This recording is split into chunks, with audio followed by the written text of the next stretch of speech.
Hi, my name's Rachel. The day I walked into my dad's wedding, I thought I was celebrating his happiness.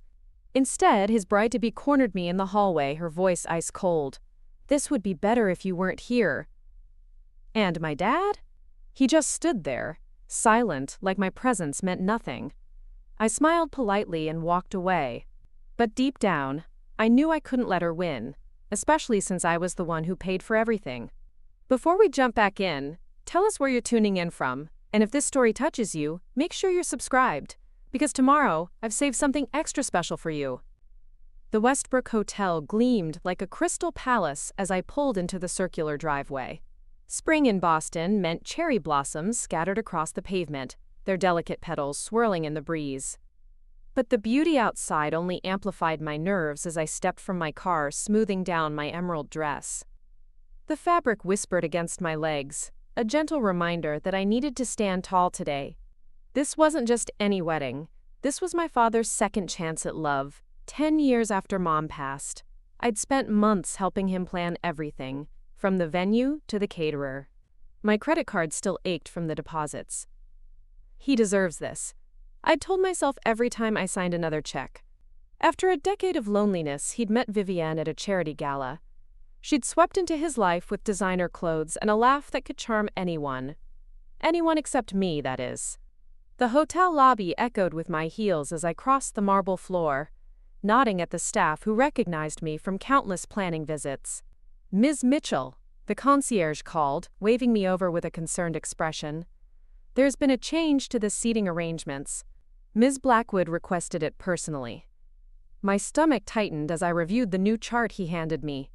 My seat had been moved from the family table to the far corner of the reception hall, practically hidden behind a pillar. "I see," I said quietly, maintaining my composure despite the heat rising in my cheeks. "When was this change made?" The concierge shifted uncomfortably.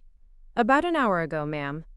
I nodded, thanked him, and continued toward the elevators, clutching my small purse where I kept all the receipts. Every last one of them.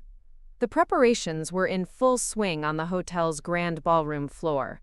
Florists arranged cascades of white roses and baby's breath, while caterers bustled between tables, their white uniforms crisp in the afternoon light. I spotted my father near the windows, handsome in his tuxedo, silver hair freshly trimmed. His face brightened when he saw me, the familiar crinkles forming around his eyes. "Rach!" he called, arms outstretched. I fell into his embrace, breathing in the familiar scent of his cologne. For a moment, I was just a daughter again, not the woman who had orchestrated and financed his entire wedding. "Everything looks beautiful," he said, surveying the room. "You've done an amazing job." I bit my tongue to avoid mentioning that I'd done more than just plan. I'd paid for nearly everything after his investment had unexpectedly fallen through 3 months ago. "It's your day, Dad," I said instead, squeezing his hand. "You deserve it." He kissed my forehead, then glanced over my shoulder, his expression shifting subtly. I didn't need to turn to know who had entered the room. The air itself seemed to change when Vivienne was near. "David, darling," her voice called, honey sweet and commanding. "The photographer needs you for the pre-wedding shots." I turned to see her gliding toward us, a vision in ivory silk that probably cost more than my monthly rent. Her blonde hair was swept into an elegant updo, diamonds glittering at her ears and throat.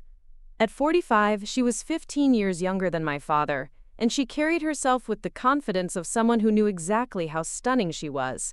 Her smile faltered slightly when she saw me, but recovered so quickly most people would have missed it. "Rachel," she said, air kissing near my cheek. "So glad you could make it early." As if I hadn't been involved in every detail of this day. As if I hadn't been the one checking table linens and confirming floral arrangements at 6 this morning.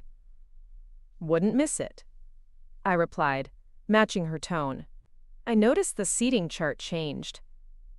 My father frowned, looking between us. "What seating chart?" Before Vivienne could answer, her assistant appeared, whisking my father away for photos.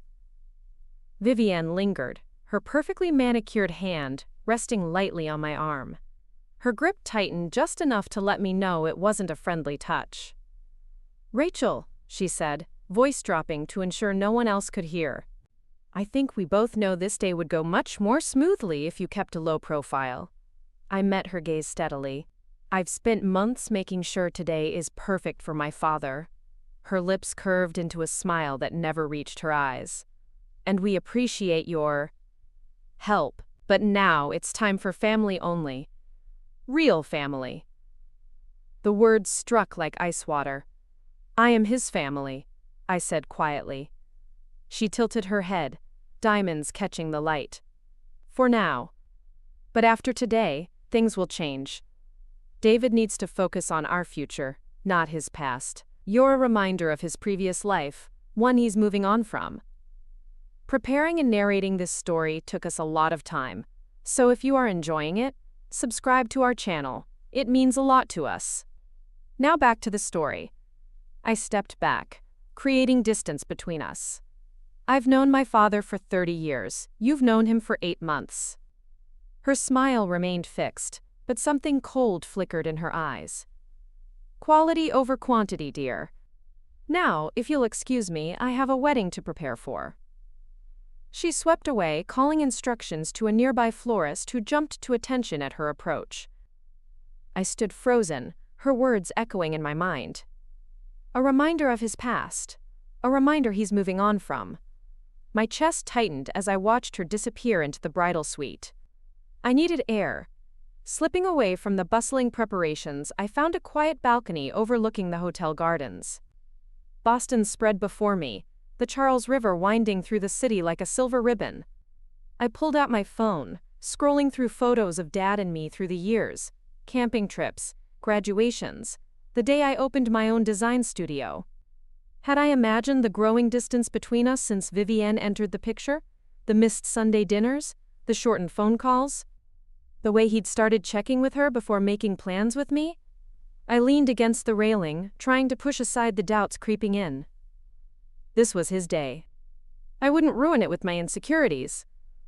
My phone buzzed with a text from my best friend, Nora.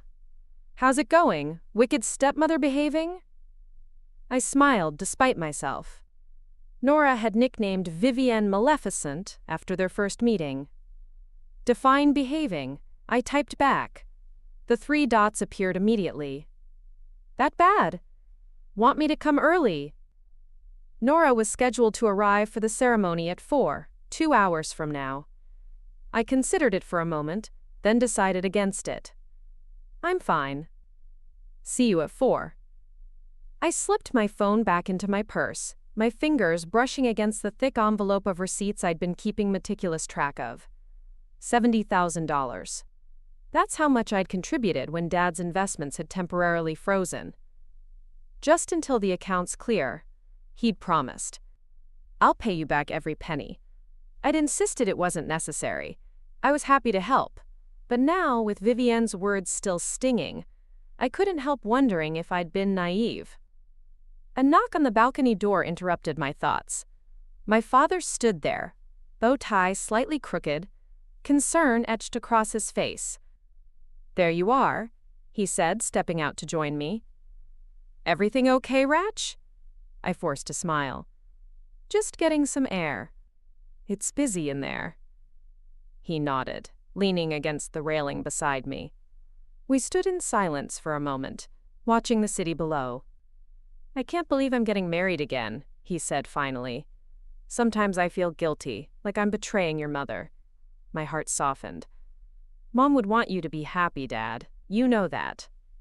He nodded, reaching for my hand. "You're so much like her. Strong, generous, always thinking of others." He squeezed my fingers. "I don't know what I would have done without you these past 10 years. Or these past 3 months, with all the wedding chaos." This was my chance to mention the money, to remind him of all I'd contributed. Instead, I simply squeezed his hand back. "That's what family does." His smile faltered slightly. "About that, Vivienne mentioned you seemed upset about the seating arrangements.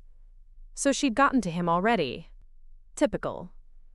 I was surprised to be moved from the family table, I admitted. He sighed. running a hand through his silver hair. Vivienne thought it would be better if it was just her children at the main table. For balance, you know. 3 of hers and… He trailed off, looking uncomfortable. And just you? I finished for him. No room for me. He frowned. It's not like that, Rachel. It's just… The balcony door opened again, and Vivienne's daughter Elise appeared. Her bridesmaid dress the exact shade of pink that clashed with my complexion, which was probably why Vivienne had selected it when I declined being in the wedding party. "Dad's looking for you," she said to my father, pointedly ignoring me. The photographer wants family shots. The emphasis on family wasn't subtle. My father straightened his bow tie, looking torn. "I should go," he said. "We'll talk later, okay?" I nodded, watching as he followed Elise inside, the door closing behind them with a soft click. Family shots. And I wasn't included. I turned back to the view, blinking rapidly to clear the moisture gathering in my eyes. Get it together, Rachel. This isn't about you.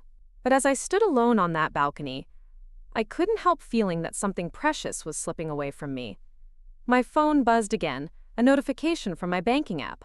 I opened it, expecting to see my monthly credit card statement. Instead, I found a new charge. $5,000 to Luxury Limos Boston. I frowned, clicking for details. The charge was from an hour ago.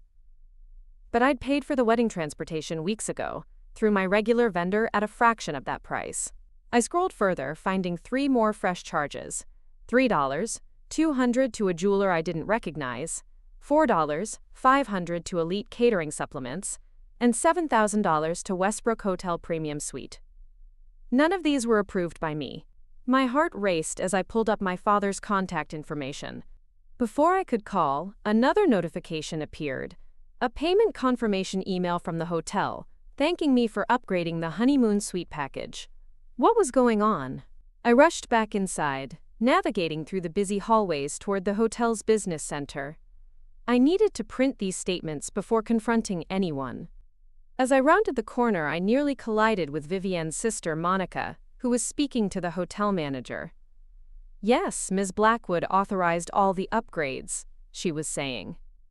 She insisted on making her Father's Day special, cost be damned. She gave me her card information herself. The manager nodded, clearly pleased with the additional revenue. "Very generous. The honeymoon suite upgrades alone are…" "Excuse me," I interrupted, my voice steadier than I felt. "There seems to be some confusion. I didn't authorize any upgrades today." Monica's face registered surprise, then something like amusement. "Oh, Rachel, I was just handling some last-minute details for Vivienne. She mentioned you'd agreed to cover any additional expenses as your wedding gift." The manager looked between us, clearly sensing tension. "Perhaps there's been a miscommunication. I can reverse the charges if…" Monica cut him off smoothly. "No need. This is clearly just a misunderstanding between family. Rachel, why don't we discuss this privately?" She steered me away with a grip that brooked no argument, her smile never wavering. Once we were alone in a small conference room, her pleasant expression vanished. "Listen carefully," she said, voice low and threatening. "Vivienne is marrying your father today, and nothing is going to spoil that, not even his clingy daughter who can't let go." I stared at her, shock giving way to anger. "You used my credit card without authorization." "That's fraud." She laughed, the sound brittle and cold. "Prove it. Your father gave Vivienne your card information months ago for wedding expenses. It's your word against ours." My mind raced. Dad had my card information for emergencies, but he would never. Would he? "My father wouldn't do that," I said, but doubt crept into my voice. Monica's smile widened. "Are you sure? Men in love do all sorts of things. Especially men desperate for a fresh start, away from the burden of a dependent adult daughter." The words hit their mark. Was that how he saw me? As a burden? I thought of all the Sunday dinners I'd prepared since Mom died, the holidays I'd organized, the trips I'd planned to keep his spirits up. "I'm calling my credit card company," I said, pulling out my phone. Monica shrugged. "Go ahead. Make a scene at your father's wedding." Show everyone exactly why Vivienne thinks you're a problem. She walked to the door, pausing with her hand on the knob. By the way, the ceremony starts in 90 minutes. Vivienne suggested you might be more comfortable watching from the back. Less emotional for everyone. After she left, I sank into a chair, hands shaking as I scrolled through the unauthorized charges. Nearly $20,000 in the last hour alone. Combined with what I'd already spent, that put me close to $90,000. Money I'd been saving for years to expand my business. Money I might never see again. For a moment, I considered walking away. Leaving before the ceremony, driving home, and letting them all believe I couldn't handle my father's happiness. It would be easier than facing the humiliation Vivienne seemed determined to inflict. But something inside me hardened. This wasn't just about money anymore. This was about respect, about family, about not letting someone push me out of my father's life. I straightened my dress, checked my reflection in the window, and made a decision. I wouldn't slink away. But I wouldn't be passive either. Opening my banking app, I made a phone call that would change everything. Hello, this is Rachel Mitchell. I need to report fraudulent activity on my account and freeze all pending payments immediately. As I spoke, I felt a strange calm settle over me. Yes, everything related to the Westbrook Hotel and associated vendors. Effective immediately. The hotel gardens were transformed for the ceremony. White chairs arranged in neat rows, a floral arch standing ready at the front. Guests mingled, champagne flutes in hand, admiring the elaborate decorations I had selected months ago. I moved through the crowd, smiling and accepting congratulations as though nothing were amiss. Inside, my mind was racing. According to my bank, all pending payments had been frozen, but existing charges would take time to dispute. The hotel would soon discover that the final balance, due today, wasn't going through. The same applied to the caterers, the musicians, the florists. Everything would grind to a halt unless someone stepped in with another form of payment. I spotted my father near the garden entrance, greeting guests with a broad smile. He looked happier than I'd seen him in years, his eyes bright with anticipation. For a moment, doubt crept in. Was I doing the right thing? Would this hurt him more than Vivienne ever could? But then I remembered Monica's words, the casual cruelty. The assumption that I would simply pay whatever they demanded without question. Taking a deep breath, I approached him. Dad, can we talk? It's important. His smile dimmed slightly at my serious tone. Now? The ceremony starts in 30 minutes. I nodded firmly. Now. Please. Concern crossed his face as he excused himself from the guests and followed me to a quiet corner of the garden. Before I could speak, Vivienne appeared, still in her robe, face flushed with anger. There's a problem with the payments, she hissed, ignoring me completely. The hotel manager just informed me that the final balance didn't go through. Neither did the caterers. What's going on, David? My father looked bewildered. What do you mean? Everything was paid for weeks ago. Rachel handled it all. Finally, Vivienne acknowledged my presence, her eyes narrowing. Did you forget something, Rachel? I met her gaze steadily. I didn't forget anything. I froze the payments after discovering nearly $20,000 in unauthorized charges on my credit card today. My father's eyes widened. What unauthorized charges? Vivienne waved dismissively. Just a few upgrades to make the day special. I assumed Rachel wouldn't mind, considering how involved she's been. The way she said involved made it sound like an accusation. Those upgrades were made without my knowledge or consent, I said, turning to my father. Dad, I've spent over $70,000 on this wedding already. Money you promised to pay back. His face paled. 70,000? But I thought... Vivienne cut him off, her composure slipping. This is ridiculous. It's just money. Family doesn't keep score. I laughed. This sounds surprising even me. That's rich, coming from someone who told me just hours ago that I'm not real family. My father's head snapped toward Vivienne. You said what? She backpedaled quickly. She's misinterpreting, darling. I simply meant that we're creating our own family now, and... She told me this day would go more smoothly if I wasn't here. I continued, my voice steady despite the emotion building in my chest. She moved me from the family table to a corner. She excluded me from family photos. And now, her sister has charged thousands to my card without permission. The hotel manager appeared, looking distressed. Mr. Mitchell, we have a situation with the payment processing. If we can't resolve this in the next 15 minutes, I'm afraid we'll have to. My father held up a hand, his expression hardening. Give us a moment, please. The manager nodded and retreated, but remained within earshot. My father turned to Vivienne, his voice low. Did you tell my daughter she wasn't welcome at our wedding?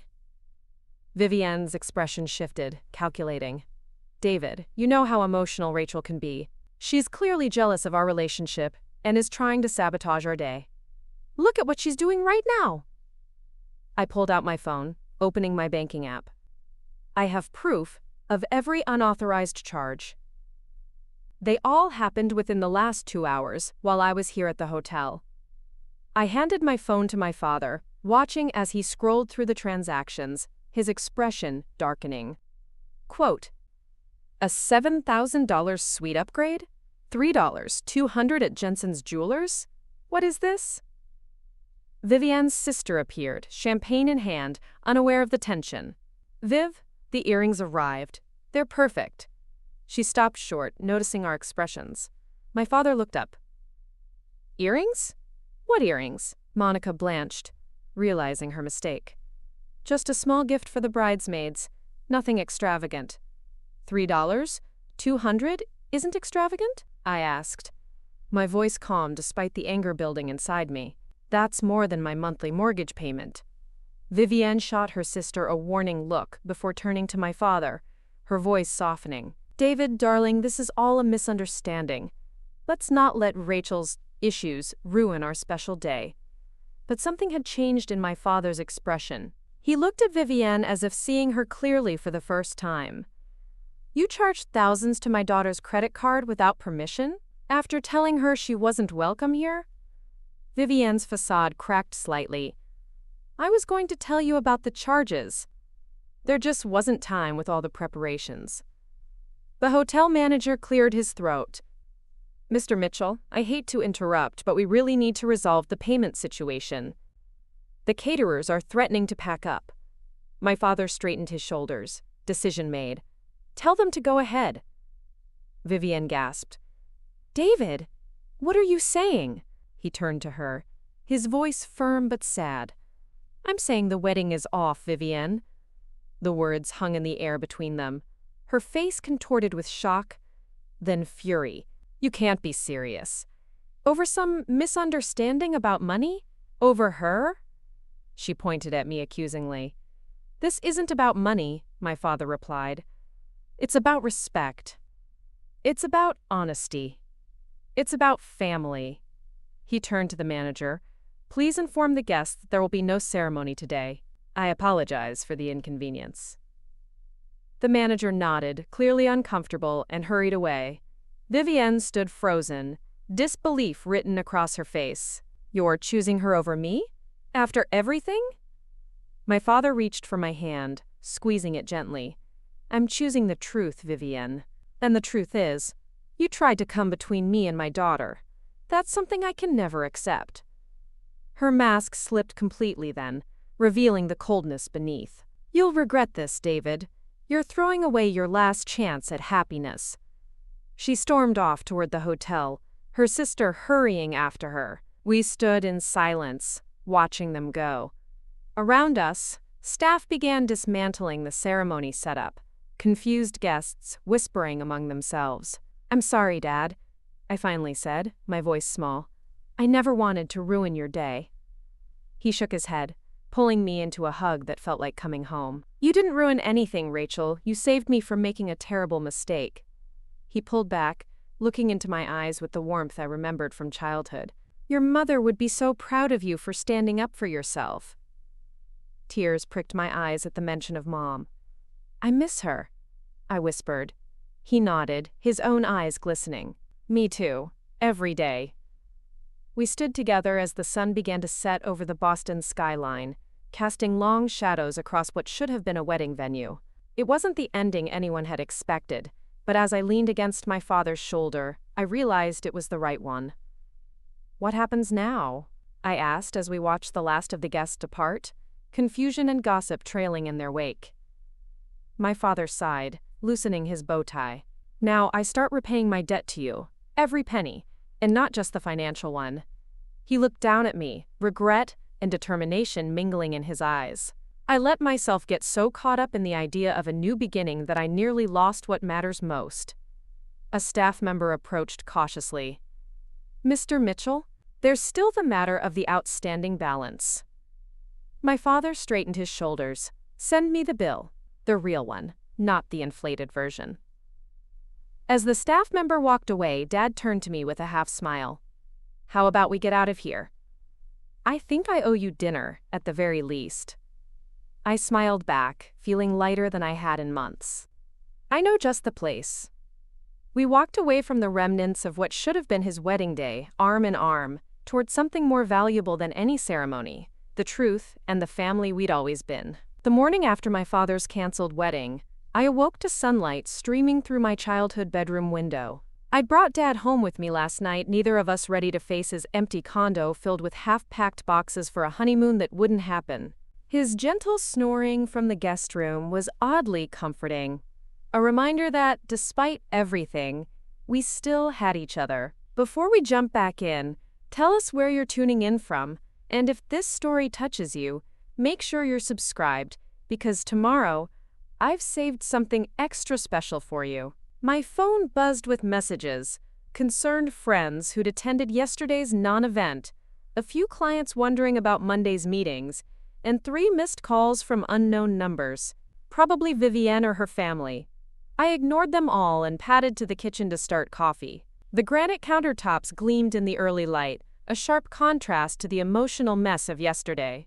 I pulled 2 mugs from the cabinet, one plain white, one a chipped ceramic piece I'd made in high school art class that read "World's Best Dad" in wobbly letters. He'd kept it all these years, even bringing it to my house for his occasional stays. The sight of it brought a lump to my throat. How close had I come to losing him to Vivienne's manipulations? The coffee was just finishing when Dad appeared in the doorway, hair rumpled, wearing the old Harvard t-shirt and sweatpants I kept for him. He looked smaller somehow. The confident man who'd stood in a tuxedo yesterday, replaced by someone more vulnerable. But his eyes were clear, clearer than they'd been in months. "Morning, Rach," he said, accepting the mug I offered. "You sleep okay?" I nodded, not mentioning the hours I'd spent staring at the ceiling, replaying yesterday's confrontation. "You," he shrugged, the gesture so familiar it made my chest ache. "Better than I expected, actually." He took a sip of coffee, then set the mug down carefully. "I owe you an apology. Several, in fact." I leaned against the counter, cradling my own mug. "Dad, you don't have to." He held up a hand, stopping me. "I do." I let myself get swept up in the idea of Vivienne, in the fantasy she was selling. I ignored the warning signs. Worse, I ignored what she was doing to you. His voice cracked slightly on the last words. "And I put you in a terrible financial position without fully understanding what I was asking."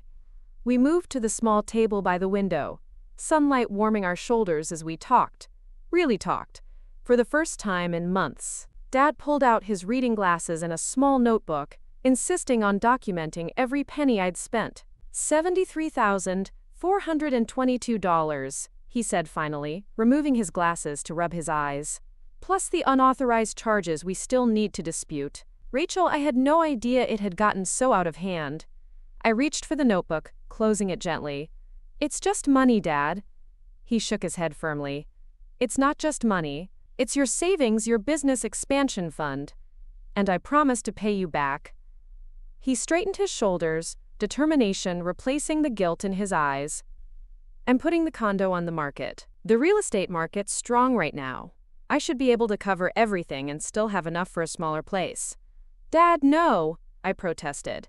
"You love that condo. The view of the harbor, the rooftop garden." He cut me off with a sad smile. "I loved it because I thought Vivienne loved it. But honestly, it never felt like home. Not like this place." He gestured around my modest craftsman bungalow, with its mismatched furniture and walls covered in family photos. "Not like anywhere I've been with you." The doorbell interrupted us, its cheerful chime at odds with the heaviness of our conversation. Through the peephole, I spotted Nora, her arms laden with paper bags. I opened the door to the scent of fresh bagels and the warmth of my best friend's concerned expression. "Breakfast delivery," she announced, sweeping past me into the kitchen. "I figured neither of you would be up for going out today." Nora had been my rock since college, the one who'd helped me through Mom's death, who'd supported my decision to start my own design business, who'd voiced her concerns about Vivienne from day one. She set the bags on the counter and turned to my father, hands on her hips. "How you holding up, Mr. M?" Dad managed a weak smile. "Been better, Nora. But been worse, too." She nodded, satisfied with his honesty, and began unpacking bagels, cream cheese, and sliced fruit. "The rumor mill is working overtime," she reported, "arranging everything on plates. Half the guests think you had a heart attack. The other half think you found out Vivienne was having an affair." I winced. "That's not." Nora waved a hand dismissively. I know. But people love drama, speaking of which." She pulled her phone from her pocket, tapping the screen before sliding it across the counter. "You might want to see this." On the screen was Vivienne's Instagram page, featuring a post from 2 hours ago. A black and white photo of her looking wistfully out a window, captioned, "When you realize some people will sabotage your happiness out of their own insecurity. Heartbroken but stronger. Hashtag toxic relationships. Hashtag moving on. Hashtag new beginnings." My father's face darkened as he read. "That's rich. Coming from her." Nora nodded, retrieving her phone. "It gets better. She's already removed all photos of you from her profile, and her sister is telling everyone you had a mental breakdown about commitment." She glanced at me apologetically. "And they're saying Rachel manipulated you into calling it off because she couldn't stand seeing you happy." Preparing and narrating this story took us a lot of time, so if you are enjoying it, subscribe to our channel. It means a lot to us. Now back to the story. The accusations stung more than I wanted to admit. Do people actually believe that? Dad reached across the table, covering my hand with his. "Anyone who knows us, who really knows us, won't believe a word of it." I nodded, but the knot in my stomach remained. Vivienne was well connected in Boston's social circles that included many of my clients and potential investors for my business expansion. As if reading my thoughts, Nora pulled a chair up to the table. "Your design studio doesn't need those snobs anyway, Rach. The projects you're most proud of have always been for regular people with vision, not socialites with more money than taste." Her words lightened the mood, and for a moment we were just 3 friends sharing breakfast on a Sunday morning. The weight of yesterday temporarily lifted, but reality intruded with the ping of my phone, an email notification from the bank. I hesitated before opening it, then sighed with relief. "The fraud department has temporarily reversed the unauthorized charges while they investigate," I told Dad. "At least we don't have to worry about that right away." He nodded, relief evident in his expression. "Small victories." Nora raised her coffee mug in a mock toast. "To small victories and dodged bullets." We clinked mugs, the ceramic sound somehow affirming. Whatever came next, we would face it together. What came next, as it turned out, was a knock at the door an hour later. This time, the peephole revealed the hotel manager from yesterday, looking uncomfortable in casual clothes, a manila envelope clutched in his hands. I opened the door cautiously. "Mr. Reynolds." "This is unexpected." He shifted his weight, clearly ill at ease. "Ms. Mitchell." "I apologize for the Sunday intrusion, but I thought you should have these." He extended the envelope. "Copies of all the charges authorized yesterday, along with the signatures. The originals have been provided to your bank's fraud department." I accepted the envelope, confusion replacing my wariness. "Thank you, but why are you doing this?" He glanced over his shoulder before answering. "Let's just say I've seen Ms. Blackwood's type before. When the charges were disputed, certain threats were made regarding my position if I didn't fix the situation." His expression hardened. I've worked at the Westbrook for 15 years. My reputation means something to me. Dad appeared behind me, placing a supportive hand on my shoulder. We appreciate your integrity, Mr. Reynolds. The manager nodded, then hesitated. There's something else you should know. Ms. Blackwood had requested several special arrangements for after the ceremony. Private champagne for the bridal party, specific music changes, a rearrangement of the head table. He met my eyes directly. All designed to minimize your presence, Ms. Mitchell. I found it unusual, to say the least. After he left, we spread the documents across the dining table. The evidence was damning. Signatures that resembled mine but weren't. Authorization forms with my credit card information filled in by someone else's hand. This is clear fraud, Dad said, his voice tight with anger. We should press charges. Part of me wanted Vivienne and her sister to face consequences for what they'd done. But another part hesitated. That would mean a police report, maybe a court case. It would drag on for months, keeping this whole mess alive. I gathered the papers, tapping them into a neat stack. I just want to move forward. Dad studied me, his expression somber. This is your decision, Rachel, but don't let them off the hook because you're worried about my feelings. Quote, his frankness surprised me. The old dad, the one who'd been with Vivienne, might have pushed for the easiest resolution, the one that caused the least waves. This version seemed stronger, more like the father I remembered from before Mom died. I'll think about it. I promised. And I meant it. But first, I needed to address another looming issue. My business. With nearly $80,000 tied up in disputed charges and wedding expenses, the expansion I'd planned for my design studio would have to wait. Unless... Monday morning found me at my small studio in South Boston, the familiar space a comfort after the chaos of the weekend. The exposed brick walls and tall windows had sold me on the place 3 years ago, when I'd taken the leap from corporate design to my own business. It wasn't fancy, but it was mine.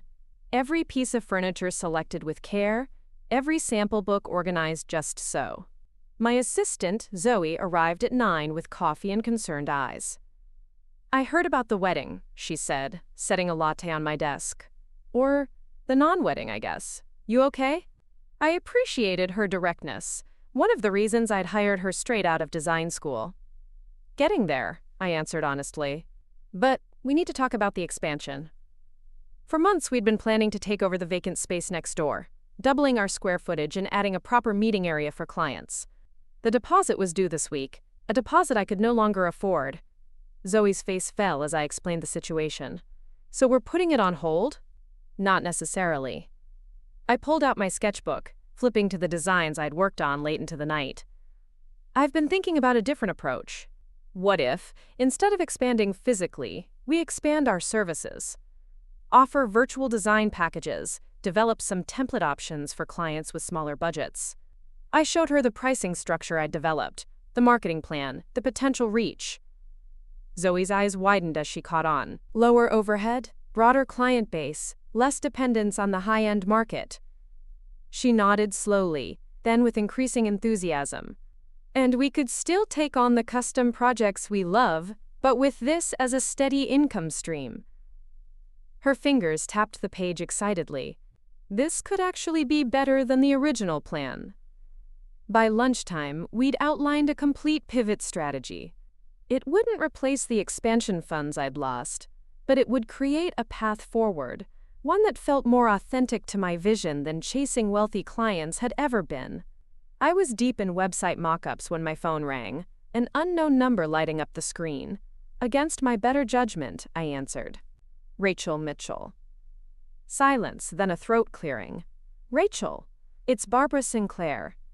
My grip on the phone tightened.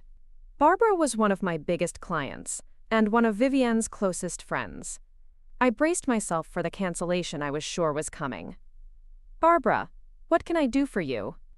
Her voice was hesitant, lacking its usual brisk confidence. I wanted to talk to you about the Palmer project.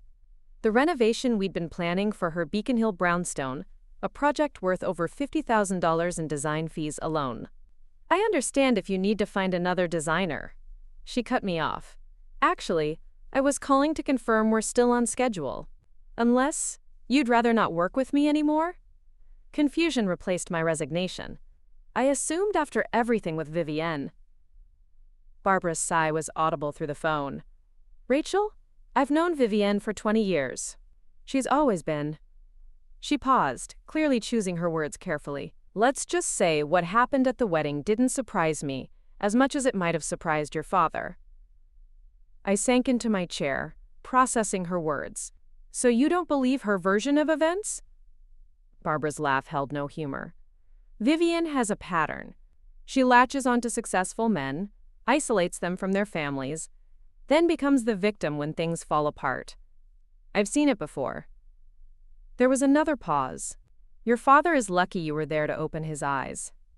After we hung up, I sat in stunned silence. If Barbara knew the truth about Vivienne, how many others did too? The thought was both comforting and unsettling. I'd been so worried about Vivienne's influence, about the damage she could do to my reputation, when perhaps I should have given people more credit. By the time I locked up the studio that evening, 3 more clients had called to confirm our projects were proceeding as planned. None mentioned the wedding directly, but their continued support spoke volumes. As I walked to my car, the spring air soft against my skin, I felt lighter than I had in months. At home, I found Dad in my small backyard, gardening tools spread around him as he tended to the flower beds Mom had planted years ago. The sight stopped me in my tracks. He hadn't gardened since her death. Dad? He looked up, soil smudging his cheek, a peacefulness in his expression I hadn't seen in years. Your azaleas needed attention, he said simply. And I needed to feel close to her today. I set down my bag and knelt beside him, fingers digging into the familiar earth. We worked in companionable silence as the sun began its descent, painting the sky in shades of pink and gold. I talked to my financial advisor today, he said eventually, patting soil around a newly planted hosta. The condo goes on the market next week. I started to protest again, but he shook his head firmly. It's the right decision, Rach. Not just for the money, but for me. Too many memories of Vivienne there now. He sat back on his heels, surveying our work. I'm thinking of finding a place with a garden. Maybe even a house again, something small. The image warmed me. Dad in a place with room to grow things, to heal, to build a life that was truly his own. I think that sounds perfect. We continued working until dusk fell, the simple act of nurturing something beautiful together, more therapeutic than any words could have been. Later, over takeout Chinese food at the kitchen table, Dad pushed a folder toward me. I've been thinking about your business, he said between bites of lo mein. About the expansion you put on hold because of me. I started to assure him it was fine, that I'd found another way forward, but he continued. I spoke with Marcus today. Marcus, his oldest friend and financial advisor. About? Dad opened the folder, revealing documents for what appeared to be an investment portfolio. These are stocks I've held for years, some from before you were born. Conservative investments your mother and I made when we were first married. He slid the papers closer to me. They've grown considerably. I'd like to liquidate them and invest in your business instead. I stared at him, rice forgotten halfway to my mouth. Dad, no. That's your retirement fund. He shook his head. It's one of several investments. And what better place to put my money than in my daughter's vision? A vision I've watched succeed for 3 years now. His expression grew serious. This isn't charity, Rachel. It's a sound business decision. I've seen your books. I know what you're capable of. The papers between us represented more than money. They represented his belief in me, his recognition of my independence, even as he offered support. We'd need to draw up proper paperwork, I said finally. A real investment agreement, with terms and expectations. He nodded, pleased. I'd expect nothing less. As we cleared the dishes together, the weight of the past few days seemed to lighten. We had weathered a storm neither of us had seen coming, but we'd emerged with something precious intact. Our relationship, strengthened by truth, rather than weakened by false harmony. My phone buzzed with a text from Nora. Channel 5 just ran a story about a society wedding gone wrong. Guess who's playing the heartbroken bride? I showed Dad, who surprised me by laughing. Let her have her moment in the spotlight, he said, drying his hands on a dish towel. We know the truth. And we did. The truth wasn't always pretty or convenient. It had cost us a wedding, stirred up gossip, and drained my savings account. But as I looked at my father, really looked at him, I saw something returning to his eyes that had been missing during his time with Vivienne. A clarity. A certainty. Himself. The doorbell rang, interrupting my thoughts. Through the peephole, I saw the last person I expected. Vivienne's daughter, Elise. I hesitated, then opened the door a crack. Elise. What are you doing here? She looked different from the polished young woman I'd met at engagement parties and planning dinners. Her face makeup-free, her designer clothes replaced by jeans and a simple sweater. Can I come in? She asked, her voice lacking its usual edge. I need to talk to you and David. It's important. I glanced back at Dad, who nodded cautiously. As Elise stepped into my living room, I noticed she carried a small box under her arm. Whatever came next, I knew we could handle it together, not as the broken family Vivienne had tried to create, but as the strong one we'd always been. Elise perched awkwardly on the edge of my sofa, the box balanced on her knees. In the warm light of my living room, she looked younger than her 26 years, vulnerability replacing her usual polished confidence. Dad sat in the armchair across from her, his expression guarded, but not unkind. I remained standing, arms crossed, unsure what to expect from this unexpected visitor. Before we jump back in, tell us where you're tuning in from, and if this story touches you, make sure you're subscribed, because tomorrow, I've saved something extra special for you. I know you probably don't want me here, Elise began, her voice softer than I'd ever heard it. After everything my mother did. She trailed off, fingers nervously tracing the edges of the box. But I needed to see you both, to tell you I had no idea how far she was going to take things. Dad leaned forward slightly. What do you mean, Elise? She took a deep breath, as if steeling herself. The credit card fraud, the seating arrangements, the things she said to Rachel. I didn't know about any of it until it was happening. And by then, she looked down, shame coloring her cheeks. By then, I was too scared to speak up. I uncrossed my arms, my stance softening despite my lingering wariness. Scared of what? Elise's laugh was hollow, lacking any trace of humor. Of my mother. You've seen how she is when she doesn't get her way. She set the box on the coffee table, hands shaking slightly. But after yesterday, after seeing how she reacted when things fell apart, I couldn't stay silent anymore. She opened the box, revealing a stack of papers and a small velvet pouch. These are copies of everything. Texts between my mother and Aunt Monica planning the unauthorized charges. Emails about how to handle the daughter problem. Screenshots of the fake invoices they created. She pushed the box toward Dad. And this is just what I found in one afternoon of looking. Dad rifled through the papers, his expression darkening with each page. Why are you giving us this, Elise? His tone wasn't accusatory, just genuinely curious. She met his gaze directly, something like determination replacing her earlier nervousness. Because it's the right thing to do. And because... She hesitated, then continued more firmly. Because I know what it's like to be on the receiving end of my mother's manipulations. I've been there my whole life. The admission hung in the air between us, heavy with unspoken history. I finally took a seat beside her on the sofa, close but not touching. That can't have been easy for you. Elise's eyes glistened with unshed tears. It wasn't. It isn't. But watching how she treated you, Rachel, it was like seeing my own life from the outside. And I couldn't stand by anymore. She reached for the velvet pouch, emptying its contents onto her palm. A delicate gold bracelet set with small sapphires. She took this from your condo last week, David. Said it was insurance, in case things didn't go as planned. Dad's sharp intake of breath told me he recognized it. That was Catherine's, he said softly. My wife's. I've been looking everywhere for it. I know, Elise replied, placing it gently in his outstretched hand. She bragged about taking it, said it was symbolic, that she was replacing your first wife in every way. Dad's fingers closed around the bracelet, knuckles whitening. Thank you for returning this. It means more than you know. Preparing and narrating this story took us a lot of time, so if you are enjoying it, subscribe to our channel. It means a lot to us. Now back to the story. The air in the room felt charged, as if we stood at a crossroads. Part of me still wanted to hold on to my anger, to see Elise as complicit in her mother's schemes, but the evidence of her courage sat before us in that box of documents, in the returned bracelet that clearly meant so much to my father. What happens now? I asked, the question directed at both of them and neither. With these documents, we could make a strong case for fraud. Elise nodded, a strange mix of sadness and relief washing over her features.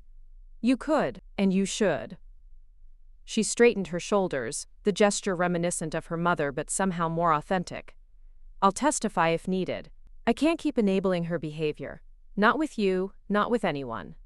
Dad set the bracelet carefully on the table, then leaned back in his chair, studying Elise with new eyes. That's a significant step to take against your own mother. She met his gaze unflinchingly. Yes, but it's long overdue. And it's not just for you, it's for me too. For all the years I've spent walking on eggshells, all the relationships she sabotaged because they didn't fit her vision for my life. I recognized something in Elise then, a reflection of my own struggle to break free from external expectations, to stand firm in my own truth. Despite our vastly different circumstances, we shared a common battle. Does she know you're here? I asked. Elise shook her head. No. She thinks I'm at a spa in Vermont, recovering from the trauma. Her air quotes made it clear what she thought of that characterization. I have about 24 hours before she starts tracking my phone again. The casual mention of such control sent a chill through me. Whatever issues I'd had with my father, he'd never monitored my movements or invaded my privacy like that. You could stay here tonight. I found myself offering, surprising all three of us. If you need somewhere safe. Elise's eyes widened, genuine shock registering before she managed a small smile. Thank you, but I have a hotel room booked under a different name. First step in my own exit strategy. Dad leaned forward again, concern etching his features. Exit strategy? Elise nodded, a flicker of pride crossing her face. I've been planning for months. Separate bank accounts she doesn't know about, a job interview in Chicago next week, friends who understand what I'm doing. She glanced at the box of evidence. This was my last piece, making sure she couldn't hurt anyone else while I got away. As the evening deepened, our conversation shifted. What had begun as a confrontation transformed into something unexpected. Three people sharing their experiences of loving someone who wielded affection like a weapon, who saw relationships as transactions rather than connections. Dad ordered pizza, and we ate around my small dining table, the awkwardness gradually giving way to cautious understanding. She wasn't always this way, Elise said, picking at her slice. Or maybe she was, and I just didn't see it clearly. But after my father left when I was 12, something hardened in her. Every relationship became a battlefield. Every interaction a chance to prove her worth by acquiring something. Status, money, control. Dad nodded slowly. I sensed that vulnerability beneath the confidence. It's what drew me to her initially. I thought I could heal it somehow. He gave a rueful smile. Classic mistake. I reached across the table, squeezing his hand. You wanted to help someone. That's not a mistake, Dad. Just misplaced, maybe. Elise watched our interaction with curious eyes. You two have something special, she observed, a hint of wistfulness in her tone. The way you talk to each other, how you can disagree but still connect. I always envied that about you, Rachel. The admission startled me. You did? She nodded, surprising me further. Every time my mother complained about you being too involved in the wedding planning, all I could think was how lucky David was to have a daughter who cared that much. She set down her pizza, dabbing her mouth with a napkin. My mother sees close relationships as threats. You see them as treasures. Later, as I walked Elise to her waiting Uber, the night air cool against our skin, she paused at the end of the driveway. Thank you, she said simply. For listening. for not assuming I'm just like her. I studied her in the yellow glow of the streetlight. This woman I'd written off as another version of Vivienne, who had turned out to be fighting her own silent battle. "Thank you for being brave," I replied. "Not everyone would have the courage to do what you did today." She smiled, a genuine expression that transformed her face. Courage doesn't feel brave in the moment. It just feels necessary. With those words hanging in the air between us, she slipped into the waiting car and disappeared into the night. Back inside, I found Dad studying the contents of the box more carefully, spreading documents across the coffee table. "This is more than enough for a solid fraud case," he said, looking up as I joined him. "But pursuing it would mean a public spectacle. Are you prepared for that?" I sank onto the sofa, suddenly exhausted by the emotional roller coaster of the past few days. I don't know, part of me wants justice, wants her to face consequences. But another part. I trailed off, unsure how to articulate the complex mix of emotions swirling inside me. Wants to move forward without dragging the past along. Dad finished for me. I nodded, grateful for his understanding. Exactly. But then I think about what Elise said, about other people Vivienne might hurt if she faces no repercussions. Dad gathered the papers into a neat stack, his movements deliberate. "We don't have to decide tonight. Let's sleep on it, talk to a lawyer tomorrow about our options." He hesitated, then added softly, "Whatever we decide, we'll do it together." Those words, "we'll do it together," followed me into sleep that night, a protective mantra against the doubts that threatened to creep in. Whatever came next, I wasn't facing it alone. Morning arrived with soft rain tapping against the windows, and the scent of coffee drifting up from the kitchen. I found Dad at the table, my mother's bracelet resting beside his mug as he scrolled through his phone. "Good news," he announced as I poured my own coffee. "The condo has 3 showings scheduled for tomorrow. Turns out the market for Harborview properties is even stronger than I thought." I settled across from him, warming my hands around the mug. "That was fast." He nodded, looking more energized than he had in days. "Marcus pulled some strings with a realtor friend. And I've already been looking at smaller places. There's a craftsman bungalow not far from here, with a garden that needs some love." The casual way he mentioned staying close sent a wave of relief through me. Part of me had feared that once the immediate crisis passed, he might retreat, might still feel the need to create distance between his past and future. But here he was, planning a life that included proximity to mine. "I like the sound of that," I said, trying to keep my tone light despite the emotion building in my chest. "We could garden together on weekends. Maybe plant those heirloom tomatoes Mom always wanted to try." His smile was soft, tinged with remembrance, but not weighed down by it. She would have liked that. We spent the morning in comfortable productivity, Dad making calls about the condo sale, me working remotely on the new business strategy Zoe and I had developed. Around 11, my phone rang with an unfamiliar number. Expecting another client calling to confirm our continued relationship, I answered professionally. "Rachel Mitchell Design. Ms. Mitchell."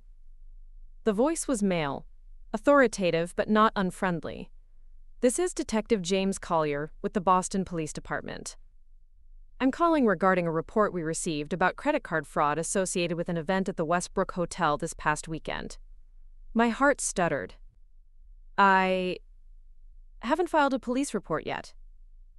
There was a pause on the other end. "No, ma'am. The report came from a Ms. Elise Blackwood approximately 2 hours ago. She's provided substantial documentation and has asked us to contact you as the alleged victim." Stunned, I put the call on speaker so Dad could hear. "What happens now?" I asked, meeting his equally surprised expression across the table. The detective's voice remained calm, matter of fact. "That's partly up to you.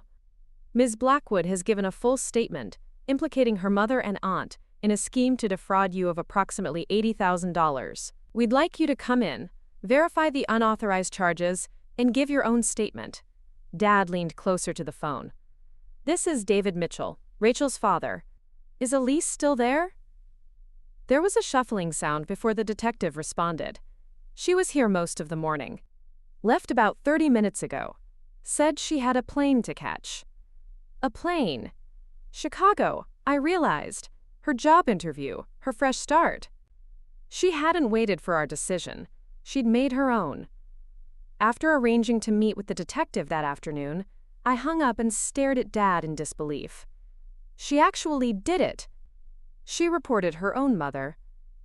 Dad picked up Mom's bracelet, turning it thoughtfully in the light. She chose truth over loyalty. That takes tremendous courage. At the police station, the reality of Vivienne's actions became starkly clear.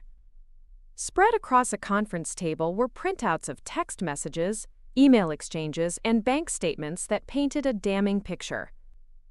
Ms. Blackwood provided access to her mother's email accounts. Detective Collier explained, sliding a particularly incriminating document toward us. This exchange discusses specifically how to forge your signature to authorize additional charges. I read the email with growing anger. Vivienne instructing her sister on exactly how to practice my signature, joking about how the little designer would never notice a few extra $1,000 given how much she'd already spent. We've already frozen Ms. Vivienne Blackwood's accounts pending investigation, the detective continued. And we've issued a warrant for her sister's arrest on fraud charges. Dad squeezed my hand under the table as I gave my statement, describing the unauthorized charges, the confrontation at the wedding, everything that had transpired. It felt simultaneously cathartic and surreal, speaking these events into an official record, watching them transform from personal betrayal into documented crime. As we left the station 3 hours later, the rain had cleared, leaving the city washed clean and gleaming in late afternoon sunlight. That wasn't how I expected today to go, Dad said as we walked to the car, but I'm glad we did it. It was the right thing. I nodded, a weightlifting that I hadn't fully acknowledged was there. Do you think Elise will be okay once Vivienne realizes what she's done? Dad's expression grew serious. I think Elise is stronger than any of us realized. And now she has a head start, and the protection of being a key witness in a criminal case. That evening, as we shared a quiet dinner of homemade pasta and salad, my phone chimed with an email notification. The sender was listed simply as EB with no subject line. I opened it cautiously, then smiled as I read the brief message. Flight landed safely. Job interview tomorrow. Thank you both for showing me what healthy love looks like. Take care of each other. E. I passed the phone to Dad, who read it with a soft smile. Resilience runs in unexpected places, he observed, handing it back. I hope she finds what she's looking for in Chicago. I nodded, saving the email rather than deleting it. Something told me this wouldn't be the last we heard from Elise, that perhaps in the wreckage of what should have been a wedding, a different kind of connection had formed. 2 weeks passed in a blur of activity. Dad's condo sold in 3 days for well above asking price. The fraud investigation proceeded with methodical efficiency, and my design studio launched its new virtual services to unexpected enthusiasm. Life was settling into a new rhythm, different from what we'd planned, but somehow more authentic. I was at the studio reviewing client proposals when Zoe poked her head in, excitement evident in her expression. Rachel, you need to see this. She set her tablet on my desk, open to a local business news site. The headline made my breath catch. Blackwood Enterprises under investigation. CEO steps down amid fraud allegations. Beneath it was a photo of Vivienne being escorted from her office building, face partly hidden behind large sunglasses, but the rigid set of her shoulders unmistakable.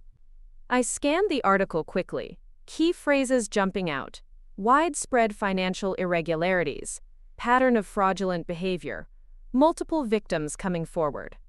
It wasn't just us, I murmured, scrolling through the detailed report. She's been doing this for years, manipulating accounts, charging personal expenses to the company, faking invoices. Zoe nodded, perching on the edge of my desk. According to this, your police report triggered an internal audit. They found hundreds of thousands in questionable transactions. The scale of Vivienne's deception was staggering, far beyond what she'd attempted with my credit card.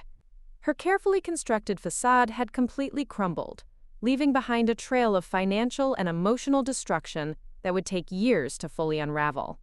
That evening, I brought takeout to Dad's new place, the craftsman bungalow he'd mentioned, just 15 minutes from mine. He'd closed on it a week ago and had been working tirelessly to make it his own. The front yard already showed signs of his attention: fresh mulch in the flower beds, new herbs planted in containers on the porch steps. Inside, the transformation was even more evident. Gone were Vivienne's influences: the stark modern furniture, the cold color palette, the impersonal artwork. Instead, familiar pieces from his life before her filled the cozy rooms. My mother's reading chair by the window, the old Persian rug we'd picked out together years ago, family photos lining the hallway. "It looks like you," I said, setting the food on his new old dining table, the one from our family home that had been in storage during his time with Vivienne. "It feels like you," he smiled, a contentment in his expression I hadn't seen in years. "That's the highest compliment you could give." He gestured around the space, pride evident in every movement. "It's smaller than the condo, but it has something that place never did." "What's that?" I asked, unpacking containers of pad thai and spring rolls. He paused, considering his words carefully.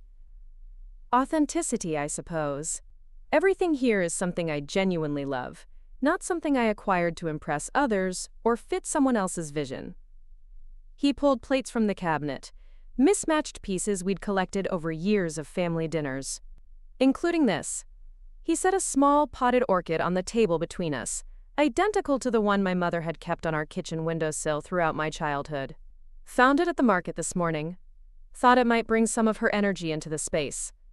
The simple gesture brought tears to my eyes. Not tears of grief, but of recognition. Of the gentle way he was weaving past and present together, honoring what was, while embracing what could be. As we ate, I showed him the article about Vivienne's company. He read it thoughtfully, no satisfaction in his expression, just a quiet acknowledgement. "Some people create their own reckonings," he said finally, setting the phone aside. "I'm just grateful we got out before she dragged us down with her." Later, as we sat on his new back porch watching fireflies dance across the small garden, Dad turned to me with an expression I couldn't quite read. "I've been thinking," he began, uncharacteristic hesitation in his voice, "about everything that happened, about how close I came to losing what matters most." I waited, giving him space to find his words. "Your mother and I taught you to be strong, to stand in your truth even when it's difficult. But somewhere along the way, I forgot that lesson myself." He looked out at the darkening garden, then back to me. "Watching you these past weeks, how you've handled everything with such grace and conviction, I've never been prouder. Or more grateful." The words washed over me, healing places I hadn't realized were still raw. "We held each other up," I said simply. "That's what family does." He nodded, reaching for my hand. "That's what real family does. Not the kind Vivienne was trying to create, built on control and appearances, but the messy, imperfect, beautiful kind we've always had." As stars began to appear in the deepening blue above us, I felt a sense of peaceful certainty settle in my chest. The wedding that never happened had been a painful detour, but perhaps a necessary one, leading us not to where we'd planned to go, but to where we needed to be. In the garden before us, new growth was already pushing through the soil, reaching toward light and possibility. Just like us. 6 months after the wedding that wasn't, autumn painted Boston in brilliant shades of red and gold. I stood at the window of my expanded design studio, watching leaves dance across the cobblestone street below. The space next door was now officially mine, not through a bank loan or investor funding, but through honest partnership with my father and the strategic pivot that had doubled our client base. Before we jump back in, tell us where you're tuning in from, and if this story touches you, make sure you're subscribed, because tomorrow, I've saved something extra special for you. The studio had transformed in ways I couldn't have imagined that tumultuous spring day when I'd frozen my wedding payments. Gone was the sleek minimalism I'd adopted to appeal to wealthy clients. In its place, a warm, inviting space that reflected my true design aesthetic. vintage furniture reupholstered in vibrant fabrics, walls displaying work from local artists, plants thriving in every corner. It was authentic, just like the business model we now embraced. "Rachel?" Zoe's voice pulled me from my thoughts. She stood in the doorway, tablet in hand, excitement evident in her expression. "The Mitchell Foundation website just went live. Want to see?" I nodded, warmth spreading through my chest at the name. My mother's maiden name, now attached to something that would help others avoid what I'd experienced. The website was clean, accessible, professional, exactly what we'd envisioned. Bold text across the homepage read, "Financial Empowerment Through Education." Below it, 3 clear program options: wedding planning without debt, managing joint finances, and protecting your financial independence. Each featured testimonials from the dozen women who'd already benefited from our pilot workshops. "It's perfect," I told Zoe, scrolling through pages we'd spent months developing. "Exactly what we wanted." She beamed, pride evident in her posture. As my assistant, she'd been instrumental in balancing our expanding design business with this new nonprofit venture, one that had grown organically from my own experience. The idea had come during a late-night conversation with Dad, 3 months after Vivienne's arrest. We'd been discussing the fraud case, marveling at how many victims had come forward once the story broke. If only they'd known the warning signs, Dad had mused, nursing a cup of decaf. If only someone had educated them about financial protection. That simple observation had sparked something in me, a vision of turning our painful experience into something constructive. With Dad's investment expertise and my organizational skills, we'd created a foundation offering free workshops on financial literacy and protection, focusing especially on women entering marriages or serious relationships. My phone chimed with a text from Dad. "Meeting with the lawyer went well. Foundation officially has 501c3 status. Dinner to celebrate?" I smiled, typing back a quick, "Absolutely," followed by, "Your place or mine?" His response came seconds later. "Mine. I've got something to show you." I left the studio early, the crisp October air invigorating as I walked to my car. The past 6 months had brought transformation on every level, professional success I'd never anticipated, personal growth that sometimes left me breathless, and a relationship with my father that had deepened beyond anything we'd shared before. Even the legal proceedings against Vivienne had become, unexpectedly, a source of healing rather than further trauma. Preparing and narrating this story took us a lot of time, so if you are enjoying it, subscribe to our channel. It means a lot to us. Now, back to the story. The preliminary hearing 2 months ago had been surprisingly anticlimactic. Faced with overwhelming evidence, not just of our case, but of years of similar schemes, Vivienne had accepted a plea deal. No dramatic courtroom confrontation, no opportunity for her to spin the narrative. Just the cold reality of consequences finally catching up to her actions. 6 months of house arrest, 5 years, probation, full financial restitution to all victims, and mandatory psychiatric treatment. Some might have found the sentence lenient, but I'd felt only relief. The goal had never been punishment, but accountability and protection for others she might have targeted. The financial restitution order meant my business expansion funds would eventually be restored, though I no longer waited for that to move forward with my plans. Dad's bungalow glowed with warm light as I pulled into the driveway, pumpkins flanking the front steps, and a wreath of autumn leaves adorning the door. Inside, delicious smells wafted from the kitchen, his signature lasagna, if my nose didn't deceive me. "In here," he called as I hung my coat in the entry. I found him in the kitchen, apron tied over his button-down shirt, wine already poured and waiting on the counter. "Perfect timing," he said, sliding the lasagna from the oven. It just finished baking. I accepted the glass he offered, taking an appreciative sip. "Smells amazing." "What's the occasion besides the 501c3 approval?" His eyes twinkled mysteriously. "Let's eat first. Then I'll show you." Throughout dinner, we chatted about foundation business, potential partnerships with local banks, expansion of the workshop series, an inquiry from a women's shelter about customized programming. The easy flow of conversation, the shared passion for this project we'd built together, it all felt right in a way I couldn't quite articulate. After we'd cleared the dishes, Dad led me to his study, formerly a small bedroom he'd converted with a desk, comfortable reading chair, and walls lined with bookshelves. "I got a letter yesterday," he said, retrieving an envelope from his desk drawer. "From Chicago." My heart quickened. "Elise." He nodded, handing me the envelope.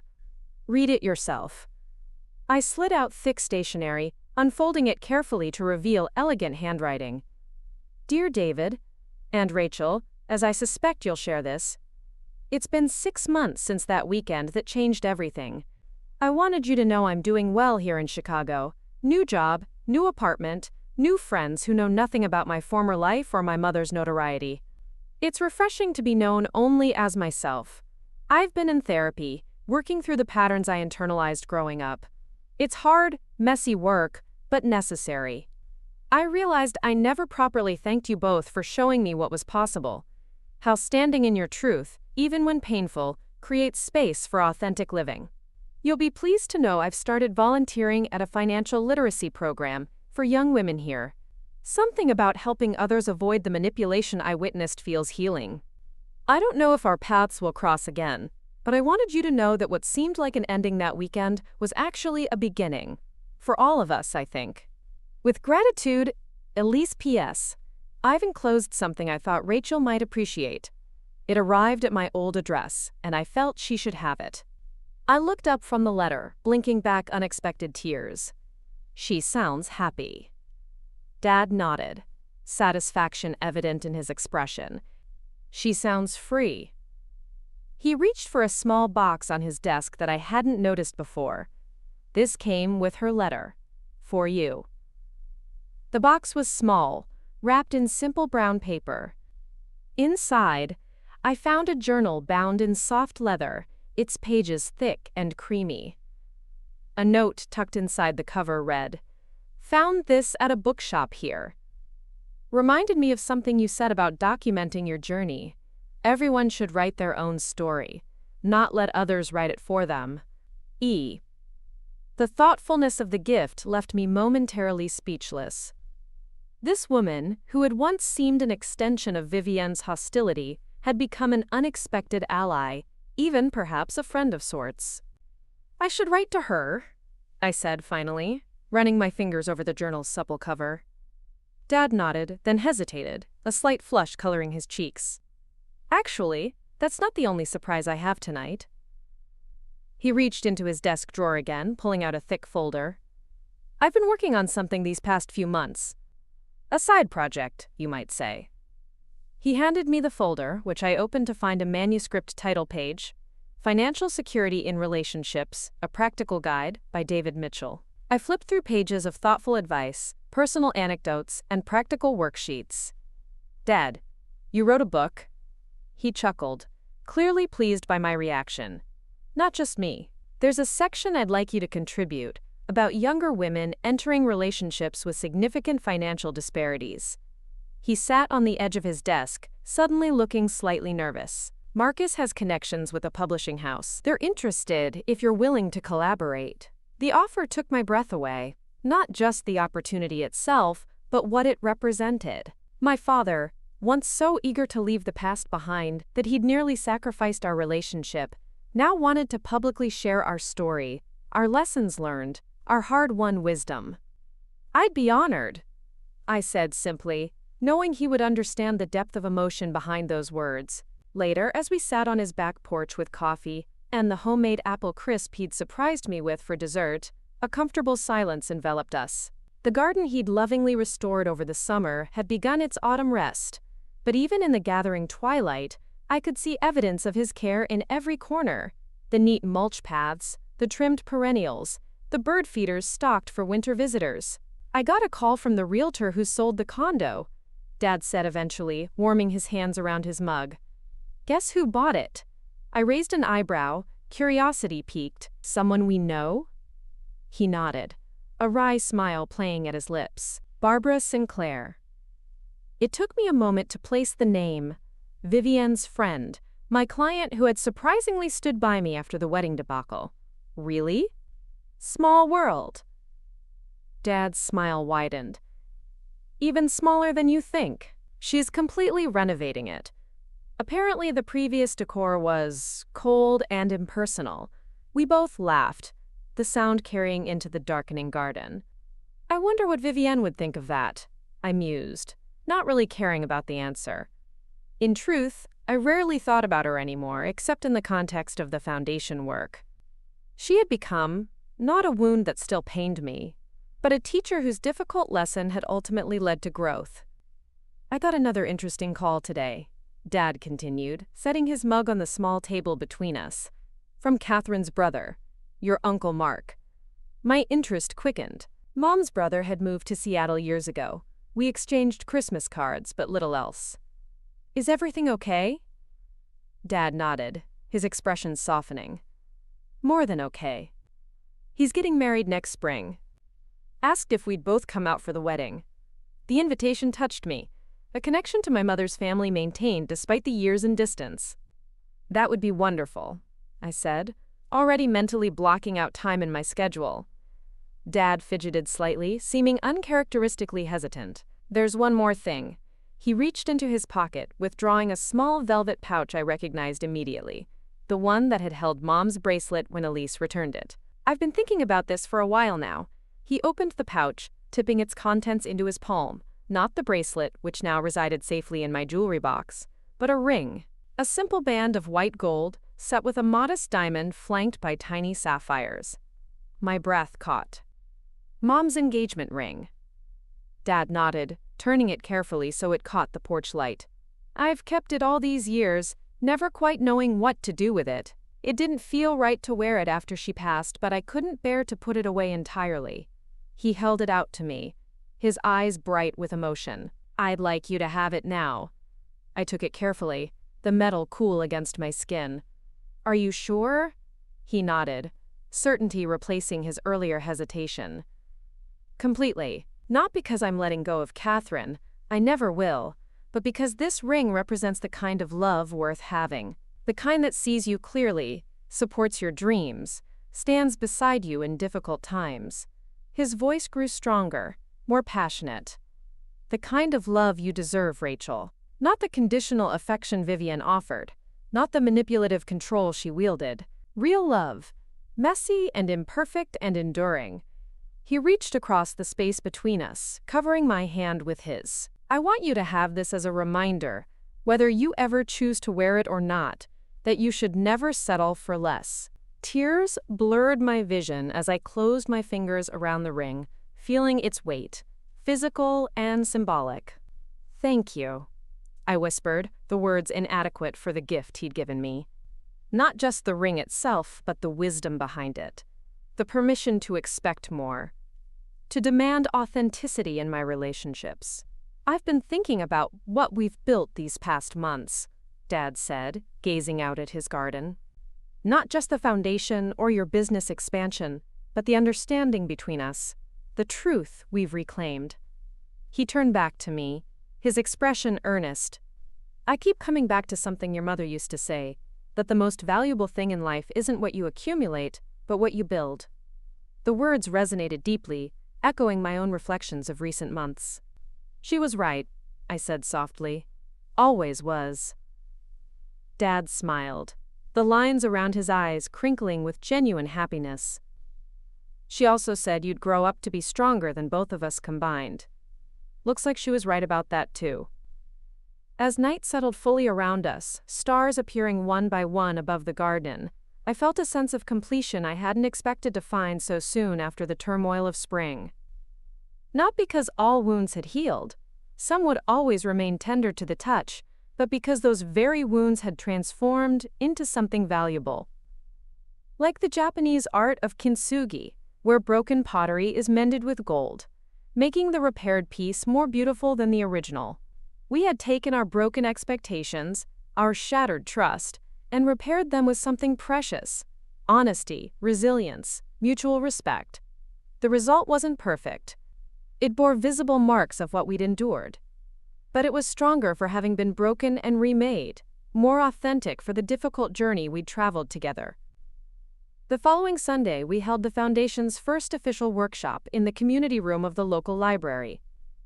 20 women of various ages filled the chairs, some newly engaged, others long married, a few recovering from divorce or widowhood, all seeking the financial knowledge and empowerment that might have spared me my painful experience. Dad stood at the front of the room, confidence radiating from him as he explained basic investment principles in accessible language. I watched from the back, pride swelling in my chest at how far he'd come from the man who had almost married Vivienne, how far we'd both come. When it was my turn to speak, I moved to the podium with the journal Elise had sent, now filled with notes for this very moment. "Thank you all for coming today," I began, surveying the attentive faces before me. 6 months ago, I stood at what felt like the end of something important. My relationship with my father, my financial security, my sense of self-worth. I touched Mom's ring, now hanging on a chain around my neck.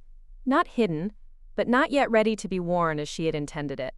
What I didn't realize then was that endings often contain the seeds of new beginnings. That sometimes, the most painful moments are actually doorways to something better than what we had planned. As I shared my story, edited for privacy but honest in its essence, I watched understanding dawn in many eyes. Some nodded in recognition, others wiped away tears. All leaned forward, eager for the practical advice that would follow the personal testimony. The most important lesson I learned, I concluded, wasn't about money at all. It was about voice, about speaking your truth even when it's difficult, about standing firm in your worth even when others question it. I glanced at Dad, who watched from the side with quiet pride, and about recognizing that real love, whether in families or romantic relationships, never asks you to diminish yourself. After the workshop, as participants lingered to ask questions and share their own stories, Dad appeared at my side. "You were magnificent," he said simply. "Your mother would be so proud." The words warmed me from within, affirmation of the path we'd chosen together. Later that evening, as I sat alone in my apartment, I opened Elise's journal to a fresh page. The blank expanse invited reflection, a space to document not just where I'd been, but where I was going. I began to write, the words flowing easily. Today marked the official beginning of the Mitchell Foundation. Looking around that room, seeing the hunger for knowledge in those women's eyes, I finally understood why all of this happened. Not because we deserved pain, not because the universe was punishing us, but because sometimes life's greatest gifts come disguised as its greatest challenges. 6 months ago, I thought I was losing my father. Instead, I found a deeper connection with him than we'd ever shared before. I thought I was sacrificing my business expansion. Instead, I discovered a more authentic direction that has brought unprecedented success. I thought I was standing alone against Vivienne's manipulations. Instead, I found allies in unexpected places, even in her own daughter. The wedding that never happened freed us both. Dad from a relationship built on illusion, me from the shadow of someone who would have slowly poisoned our family bond. In its place, we've built something real, a foundation in every sense of the word, solid ground on which to build whatever comes next. I don't know what that will be. I'm not naive enough to think there won't be more challenges ahead. But I do know this. When you stand in your truth, when you refuse to be diminished or controlled, you create space for authentic connection. And that, not money or status, or even the approval of others, is the true measure of wealth. I closed the journal, feeling a sense of peace settle over me. Outside my window, Boston glittered in the darkness, thousands of lights reflecting possibilities I couldn't yet imagine. Whatever came next, in business, in family, in love, I would face it with the quiet strength I'd discovered these past months. The strength that had always been there, waiting for the right moment to emerge. My phone chimed with a text from Dad. Thinking about Mom's garden. Maybe we plant daffodils this weekend? They were always her favorite. I smiled, typing back, "Absolutely." I'll bring coffee and those scones you like. Such a simple exchange, yet it represented everything we'd reclaimed. The easy communication, the shared memories, the looking forward while honoring what came before. As I set the phone aside, I touched the ring at my throat once more, feeling its solid presence against my skin. Not a weight, but an anchor, connecting me to the past while allowing me to move freely into the future. A future I would write myself, one authentic choice at a time. Up next, you've got 2 more standout stories right on your screen. If this one hit the mark, you won't want to pass these up. Just click and check them out. And don't forget to subscribe and turn on the notification bell so you don't miss any upload from us.